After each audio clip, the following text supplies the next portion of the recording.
Yeah. Go on. Yeah, that's Tell right. me. Yeah. Well, the Buddhist point of view is that the main addiction is to ourself. So whatever our self-image is or our self-belief is, we're addicted to that. And it could be positive or it could be negative. And we're always driven to reinforce what we think about ourselves. And this is where it becomes really multi-layered and not very simple at all, because who knows what we really think about ourselves.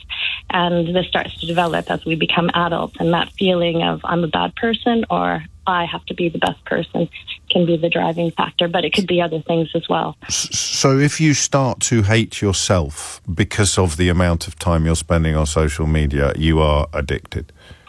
Yeah, I think it starts even before that. I think if we have encountered difficulties, challenges, and we feel overwhelmed, the phone now and social media is a great distraction, and we feel better about ourselves because we're not in touch with that initial feeling of, oh, I got that wrong.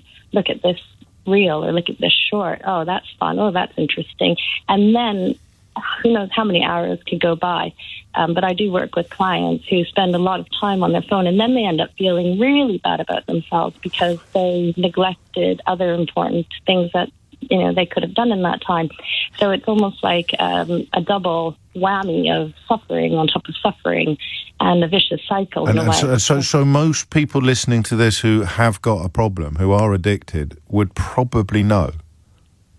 Yeah, probably. Do you think? Deep down. That's interesting. And this is, in some places where they put people in solitary confinement, that's a form of torture, because one of the things that's very hard to do is to be with ourselves. And I wonder, I don't know, I'm making a speculation, but I wonder when people are on their phones and they're not connecting, because I spend a lot of time online in doing stuff with online communities, and I get a lot of enjoyment from that. But that's not what we're talking. I mean, that's a bit like being addicted to books. I'm addicted to Shakespeare. Would that ever be a problem? Answer, yes. If you're actually neglecting important areas of your life to read books, then your addiction is a problem, weirdly, because books are generally seen as an unalloyed good. But your involvement in online communities is not problematic until it is problematic, and the only person who will feel when it's become problematic is you. Mm-hmm. And it probably does have something to do with other people in our lives that feel that those books are taking them away from that relationship. Yeah?